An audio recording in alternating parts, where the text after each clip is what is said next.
Bonjour à toutes et à tous, bienvenue sur ce Mad Ciné Records où je vais vous parler de Clint Eastwood. A de suite.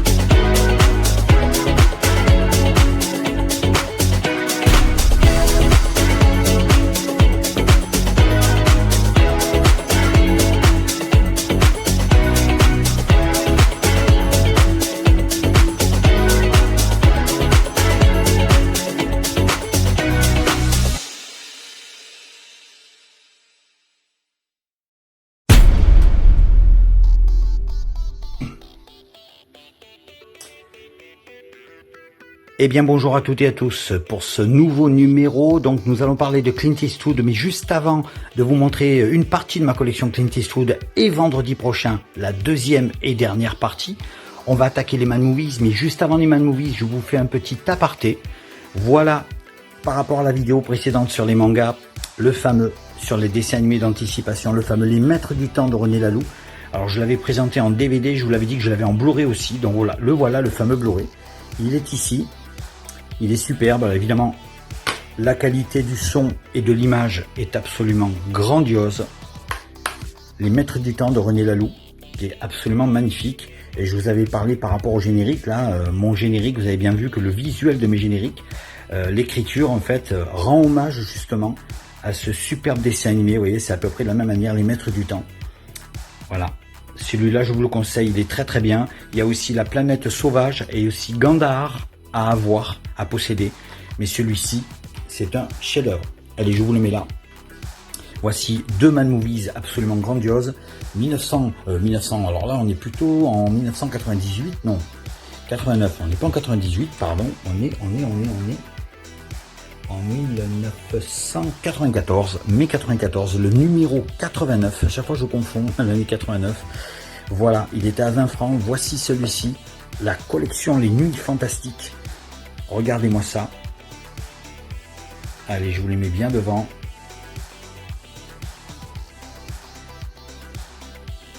Magnifique. Les Nuits Fantastiques de chez Warner Home Video. Le Super Mario qui sortait à la vente. Et là, vous aviez encore tous les dossiers sur le cinéma, sur les tournages, sur les making-of, les effets spéciaux, les maquillages, ainsi que les prochaines sorties. On parlait de The Crow, on parlait de Serial Mother. Voilà, le fameux film avec Mark Hamill, John Carpenter, Body Bags, le jeune Indiana Jones, la série des Robocop, le Robocop 3 surtout qui sortait. Et après il y avait la série, je crois bien éventuellement. Il y avait aussi les Batman en série télé. Voilà, et le fameux Branded de Peter Jackson qui sortait à ce moment-là. L'Everest du gore. Génial. Et le numéro 116 de Mad Movies, sorti en 98 pour Halloween, au mois de novembre, pardon, juste après Halloween. C'était la sortie de Halloween 20 ans après, le Halloween 7, avec le retour de Jamie Lee Curtis dans la saga. Là, on parlait de la vente, le 12 novembre 98, à la vente. Le film Le Monde Perdu sortait un an après en cassette vidéo. Et on pouvait l'acheter chez soi. Et on pouvait voir le film quand on voulait. Voilà toutes les rubriques de ces Mad Movies Anthropophagus. Il y avait vraiment beaucoup de choses. L'Enfer des zombies de Lucio Fulci, un de mes films cultes, un de mes films préférés. La série Buffy contre les vampires, là aussi c'était vraiment quelque chose. La guerre des Toons, là on parlait de tous les dessins animés, les films d'animation qui sortaient. Le Halloween 20 ans après, avec le grand retour de Laurie. Évidemment, Jamie Lee Curtis, Perdu dans l'espace avec Gary Oldman, Matt Leblanc, Blade en 98 avec Wesley Snipes, les cassettes, Starship Troopers qui sortait en VHS aussi. Voilà, Mean Guns, excellent. Bon, celui-là par contre ça c'était un film avec Christophe Lambert, bon c'était pas mal, mais bon, c'est vrai qu'effectivement Christophe Lambert à un moment il a un petit peu galéré pour faire des films de science-fiction, c'était pas le top, mais bon, effectivement je comprends tout à fait, pour lui c'était pas évident non plus. Allez, on attaque Clint Eastwood. Alors, je vous montre une partie de ma collection DVD de Clint Eastwood, jusqu'à à peu près, on va dire, des années 50 jusqu'à 1992, jusqu'à pratiquement Impitoyable. Et ensuite, après, on continuera demain pour la deuxième partie. Alors, il me manque beaucoup de films, hein. Il y a beaucoup de films d'Eastwood que je n'ai pas, mais j'en ai un petit paquet, donc je vais vous les présenter. Ça nous donne l'occasion de parler de ce grand réalisateur, producteur et surtout acteur, bien sûr. Alors, j'avais acheté à l'époque dans une collection en papeterie des DVD sur Clint Eastwood, bien sûr. Il y avait des fascicules et il y avait des superbes photos, notamment dans cette collection. Regardez, sur la route de Madison, de superbes photos en papier glacé, en noir et blanc. Alors là, je crois que c'est Paul Ryder, le cavalier solitaire. On confond toujours avec Impitoyable, mais non, là c'est Paul Ryder. Superbe. L'inspecteur Harry. Alors je crois que là on est à Gran Torino, il me semble. Je crois que c'est Gran Torino. Superbe. En couleur. Et puis là il n'y a pas Clint Eastwood. Clint Eastwood est réalisateur. On se souvient tous de ce film Mystic River avec Tim Robbins et surtout Kevin Bacon et Sean Penn. Un chef-d'œuvre total. Voilà pour ces magnifiques photos. On attaque avec ce film sorti chez Rimini Édition, un film très rare avec Clint Eastwood qui est très jeune. C'est un western en noir et blanc, ça s'appelle Le cri de guerre des Apaches avec Scott Brady, Clint Eastwood, il était très jeune dedans. Alors il y a un petit fourreau, voilà, dans un western inédit en vidéo, vous voyez. Alors il existe aussi en Blu-ray. Regardez Clint Eastwood comme il était tout jeune, sur la gauche. Incroyable, celui-là il est très bien. Voilà. Il fait une bonne apparition, on le voit pendant un petit moment quand même, hein. On le voit pas juste une ou deux fois, non, il apparaît dans le film un paquet de fois. C'est un de ses tout premiers rôles, et il y a eu la série Rawhide aussi entre temps. Voilà, le cri de guerre des Apaches. C'est parti avec la trilogie des dollars, pour une poignée de dollars, de Sergio Leone, un chef-d'œuvre superbe, le tout premier de la trilogie, qui suit avec une édition collector par contre du deuxième, et pour quelques dollars de plus. Toujours de Sergio Leone, avec Lee Van Cleef. Magnifique, un beau collector, hein. Superbe. J'arrive pas à l'ouvrir.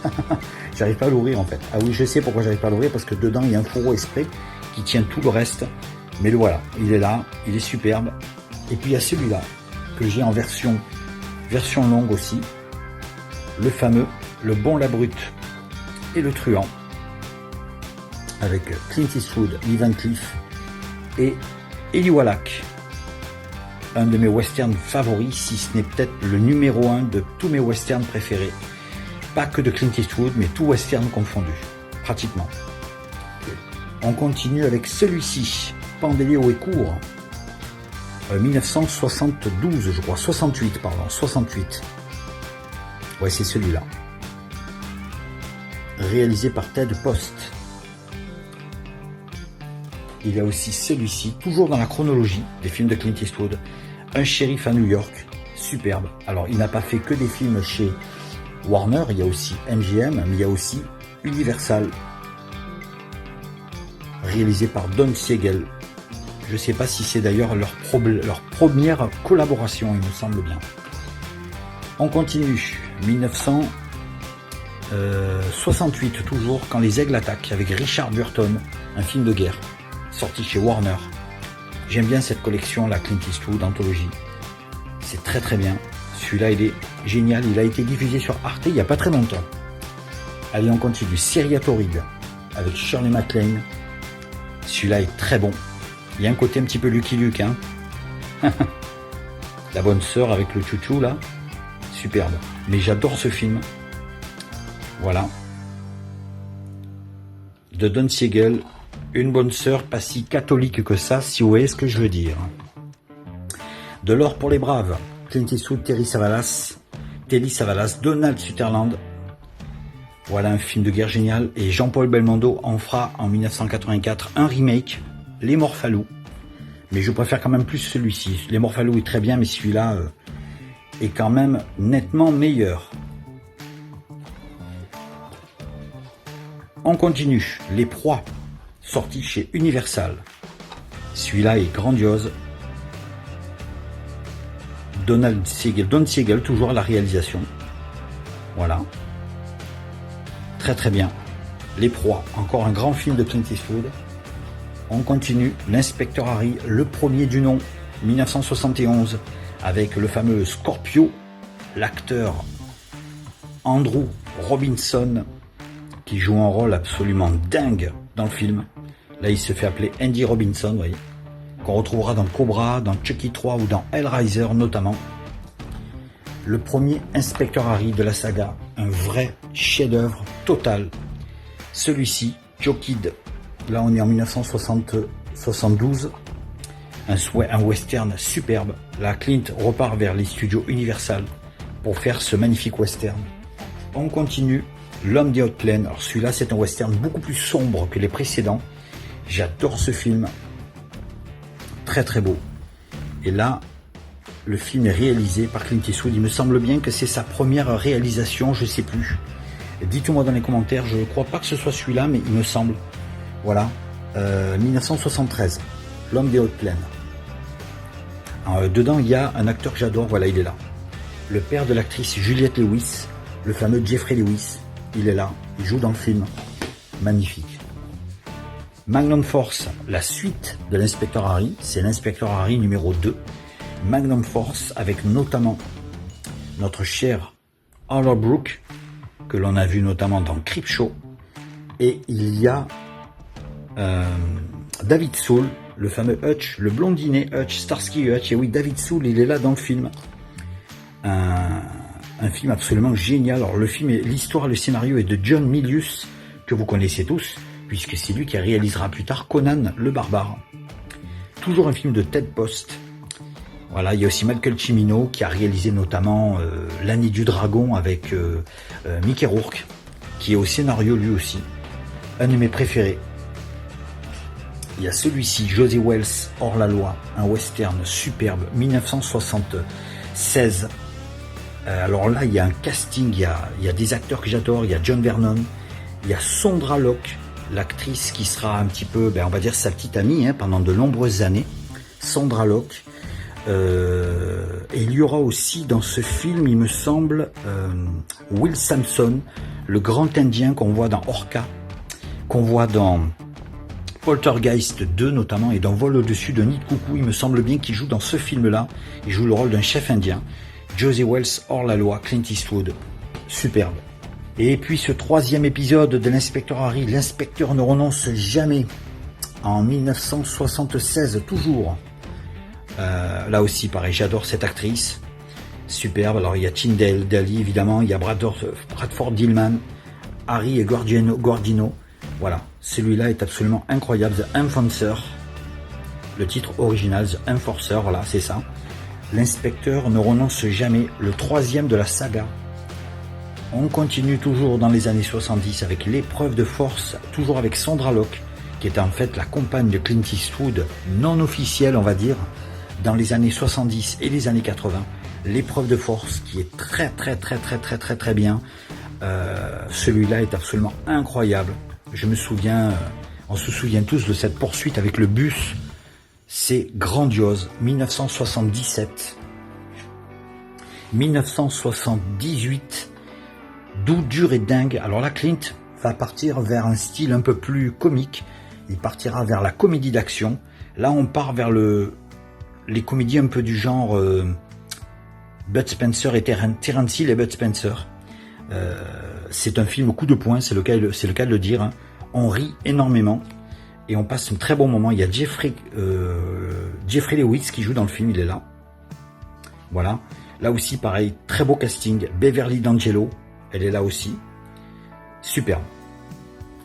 Voilà. Doux, dur et dingue. On est dans les fins des années 70, on est en 79, avec ce chef-d'œuvre de Don Siegel, le génial, il y a Patrick McGoohan dedans. Eh oui, L'évadé d'Alcatraz, sublime. Alors moi j'adore ce film, je l'ai même en cassette VHS, je ne l'ai pas, je m'en suis pas séparé en VHS. L'évadé d'Alcatraz.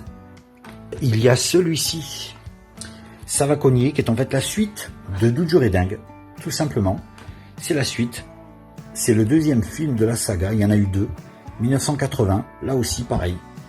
On rit énormément. C'est une comédie, hein, c'est des comédies tout simplement. Hein. Et j'adore... Il y a William Smith dedans, putain, génial comme acteur, il est là. Qu'on voit d'ailleurs au début de Conan de Barbare, entre autres, qui a joué dans des tas de séries télé. Ça va cogner avec Clint Eastwood. On attaque les années 80 avec 1980, celui-ci. Bronco Billy, avec son petit fourreau, regardez, son petit fourreau Warner. Comme il est magnifique. Il y a une face A, face B, il y a une version 16 neuvième et une version en 4.3. Le voilà. Superbe. Bronco Billy, qui est vraiment génial aussi, j'aime beaucoup. Où là, Clint Eastwood est dans un cirque. Et bon, je vous raconte pas, mais pétard, qu'est-ce que c'est beau, quoi. C'est un film absolument grandiose. Sandra Locke fait partie du casting, tout comme dans celui-ci. 1983, le retour de l'inspecteur Harry, Sudden Impact.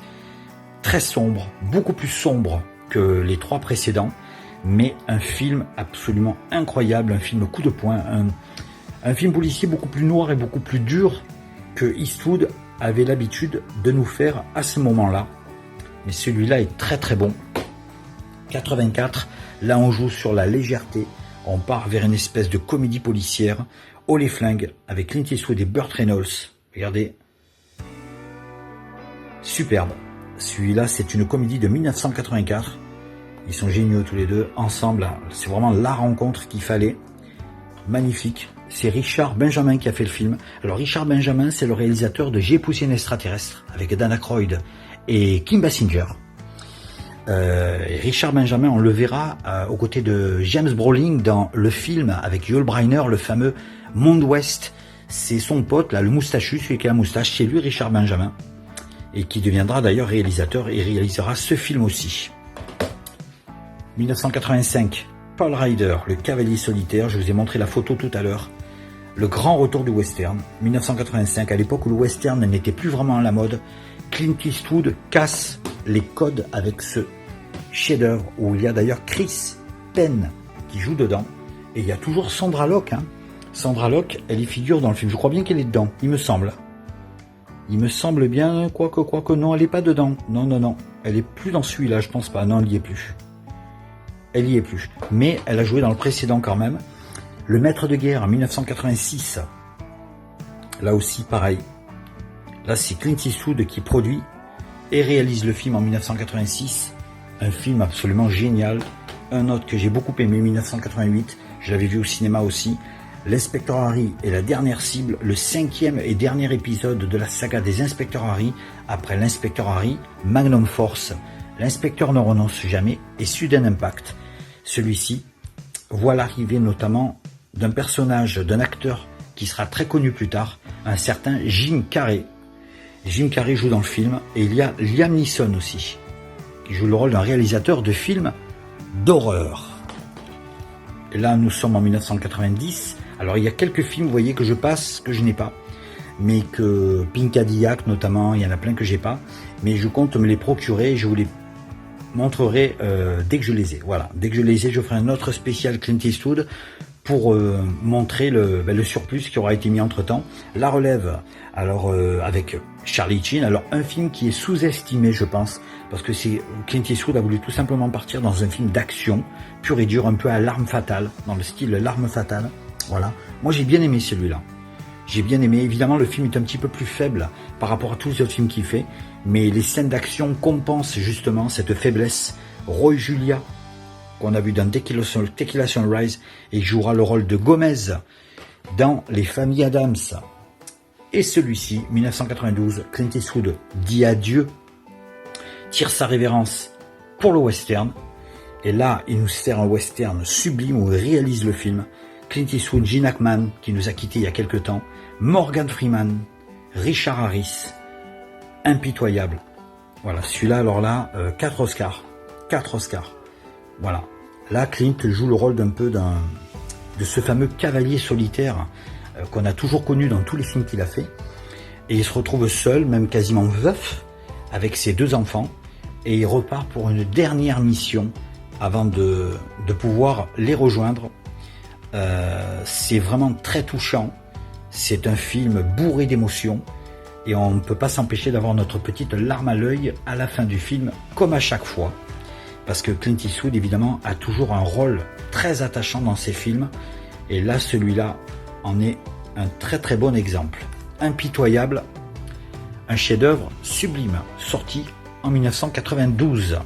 Alors on se revoit vendredi prochain pour la suite des films sur Clint Eastwood, et là on se fait la petite version musique, parce que là il y a la section musique que je vais vous présenter, et là on va partir vers le style rock, comme on continue d'habitude avec la collection de CD, mais le rock féminin.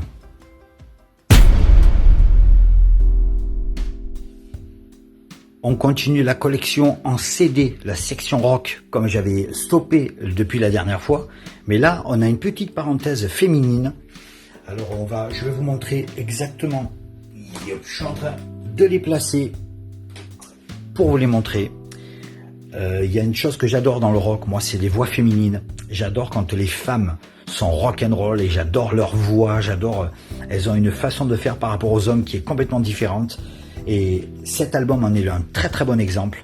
Le premier album de Rickie Lee Jones, un album très folk, très rock, folk, un petit peu soul, un petit peu blues. J'adore cet album, magnifique. Rickie Lee Jones, qui était la petite amie à l'époque du chanteur-acteur Tom Waits. Tom Waits, vous le connaissez puisque c'est lui qui jouait notamment, il a sorti énormément d'albums, mais en tant qu'acteur, on se souvient de lui dans Dracula de Coppola, puisque c'est lui qui jouait le rôle de Renfield, puisque c'est lui qui disait toujours « Maître, maître, prenez-moi, maître ». Voilà, le fameux Renfield qui était complètement avec une camisole de force, et bien c'était Tom Waits, c'était lui qui incarnait ce personnage dans le Dracula de Francis Ford Coppola. Et Rickie Lee Jones et Tom Waits étaient donc en couple pendant cette période, dans la fin des années 70, début des années 80. Cet album est très très beau, je vous le conseille, il est magnifique. C'est mon fils qui me l'avait conseillé parce qu'il avait trouvé la cassette à l'école, on lui avait donné une cassette. Il m'a dit « Papa, est-ce que tu connais ?» J'ai dit « Oui ». Et du coup, ça m'a permis de retrouver le CD et surtout l'album en vinyle. Du coup, j'ai retrouvé plein d'autres albums de Rickie Lee Jones que je vous présenterai prochainement. Une autre qui a une voix absolument grandiose, Bonnie Tyler. J'ai des albums de Bonnie, je vous montrerai. Voilà un best-of absolument grandiose sorti en 1993. Là, on y retrouve tous ces tubes.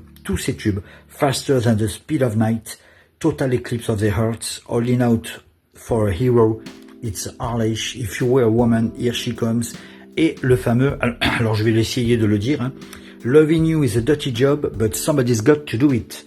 Aïe, du premier coup je l'ai dit, super pour une fois. Bonnie Tyler, le best-of, toujours dans le domaine des voix féminines et des rockeuses. J'adore Pat Benatar, superbe, le best-of magnifique. En plus de ça, qu'elle est très très jolie, elle chante très très bien. Et voilà les photos de Pat Benatar. Alors il y a des morceaux comme Heartbreaker, c'est une bombe. Invincible, c'est une bombe. Fire and Ice, super. Promises in the Dark. Et parmi mes morceaux favoris et les titres les plus connus, il y a le solo We Belong, et surtout regardez juste au-dessus, voyez, Love is a Battlefield, c'est le morceau qu'il faut écouter de Pat Benatar, superbe ce best-of. Une autre qui est moins rock, plus pop, mais qui a une voix sensationnelle, Jennifer Rush. Alors j'ai des albums en vinyle, je vous les montrerai. Voici un best-of qui est sorti il y a quelques temps déjà, où on retrouve tous ces tubes, les fameux Power of Love, bien sûr, le fameux Power of Love, il y a le fameux Flames of Paradise qui est un duo avec Elton John, il y a Ring of Ice, il y a Call My Name, bref, il y a énormément de tubes dans ce best-of de Jennifer Rush. Toujours dans le rock, folk, j'adore cet album Solitude Standing de Suzanne Vega, où on retrouve le fameux Tom's Dinner et surtout Luca, qui est le gros hit de l'album. Regardez, elle est là, elle est magnifique. Un album magnifique que j'ai aussi en vinyle, que je vous montrerai. Une autre aussi, on continue dans la jante féminine avec Alana Miles et son album sublime de 1990 avec le fameux Black Velvet, un morceau énorme. Là, on est dans un rock vraiment bien poussif, bien dur quoi. C'est du rock, du blues, et ça y va. Là par contre, là, ça envoie du péchu, je vous le dis. Hein. Là, le son, il est très bon. C'est génial. Un groupe qu'on ne présente plus, un best-of magnifique, The Greatest Hits de Texas avec notre Charlene Spiteri, la fameuse chanteuse du groupe. Tous les titres, tous les hits de Texas sont là. Attendez, je vais essayer de faire en sorte que ce soit pas trop flou. Voilà, on les voit là, on les voit un petit peu. Voilà, là on les voit mieux. Voilà. Donc voilà, le fameux Greatest Hits de Texas, un groupe que j'adore. Un groupe qui était passé justement dans ma ville en 2002 à l'occasion de la sortie de ce best-of, qui est sorti en vinyle il n'y a pas longtemps, il y a un petit moment déjà, je crois. Il n'y a pas longtemps, je sais plus. Dites-moi en commentaire quand c'est qu'il est sorti le best-of en vinyle. Celui-là est sorti en 2002, le Cranberries Stars, The Very Best of 1992-2002. Voilà, avec Dolores O'Riordan qui nous a quittés il y a quelques temps déjà. C'était vraiment un groupe superbe. Elle avait une voix grandiose. J'adorais, comme elle aussi, je l'adore. Alanis Morissette, son premier album, Jagged Little Pill, sublime. Alors là, on retrouve Ironic, You Learn, You're Gonna Know, You Hug That Know, pardon, and In My Pocket. Cet album est absolument sublime. 1995, un grand classique du rock des années 90. Un album un petit peu plus pop rock, rock and roll, et des fois un petit peu country, parce que on dirait pas, mais cet album sonne beaucoup country, je trouve. C'est celui-ci, le Shania Twain, Come On Over, un album très beau. Regardez là comme elle est belle. Et là on retrouve When Still You're Still One, voilà, j'y arrivais pas à le dire. That Don't Impress Me Much. Et puis il y a aussi le fameux Man I Feel Like Woman. Ça c'est parmi les gros tubes de l'album. Celui-là est très bon. Un groupe qui est passé inaperçu en France avec un seul titre. Ça a été un énorme tube au début des années 2010, ouais 2010, 2009-2010. C'est ce groupe. Un groupe, je crois que c'est, je sais pas si c'est un groupe américain ou australien. Dites-moi dans les commentaires, je me rappelle plus. Lady Antebellum, c'est un groupe de country, pop rock country, et franchement c'est très beau, c'est très mélodieux, c'est très bien joué, avec leur fameux titre Need You Now, qui a été numéro 1 aux USA, mais qui a été aussi un peu numéro 1 dans les ventes en Europe. Ça a passé beaucoup en radio à l'époque. Si vous écoutez Need You Now, bien sûr ce morceau, vous le connaissez, mais le reste vous le connaîtrez un peu moins. Malheureusement en France on fait un petit peu de promo et puis après ça passe aux oubliettes. Eh bien voilà, moi je vous le dis, il faut l'avoir cet album, il est superbe. Et on va finir cette vidéo par ces 3 derniers CD. Alors il y a celui-ci, le Gossip, Music for Men, un album absolument magnifique. Il paraît que Gossip, ils se sont séparés il y a quelques années. J'ai entendu dire qu'ils se reforment prochainement, ou que c'est déjà fait. Donc écoutez, c'est super. Si le groupe s'est déjà reformé, c'est absolument incroyable. La chanteuse, elle est absolument charismatique, elle a une voix phénoménale. Voilà. Et puis alors les morceaux, Heavy Cross, je me rappelle de Love Long Distance, Pop Goes the World. Voilà, c'est un album avec quasiment que des tubes. C'est un album pop, rock, punk rock. C'est très bon. Ça, c'est vraiment à voir. Et puis une artiste que j'aime beaucoup, qui a une voix phénoménale. Elle a fait plein d'albums, mais là j'en ai acheté 2 il y a quelques temps déjà, il y a un bon moment. Je crois que ça doit être son premier album et son deuxième, il me semble. C'est LP. LP, magnifique. Voici l'album Forever For Now, un album musicalement très puissant. L'album il carbure, les morceaux sont grandioses, elle a une voix incroyable. LP, le premier, je crois que c'est le premier album, il me semble, je sais plus. Et puis il y a celui-ci, sorti en 2007, c'est ça, hein 2017, voilà, avec le fameux Lost on You, un morceau magnifique. Là, on est dans un rock tout aussi puissant que le premier album, mais là, on a des mélodies un petit peu rock, folk, on a un côté un petit peu... Parfois, ça sonne un peu Bob Dylan, j'aime beaucoup, et celui-là est très bien. Voilà, je vous laisse regarder la track listing. Il y a 3-4 titres qui étaient sortis en single. Other People, je crois que Tie Trop, je crois qu'elle est sortie aussi en single, il me semble. Mais Lost on You, c'est la plus connue, bien sûr. Voilà, les 2 albums de LP. Alors, elle en a fait d'autres, hein. Elle en a fait d'autres, et je vous les conseille, parce que c'est très bien. Voilà, allez, on fait la petite conclusion. À de suite.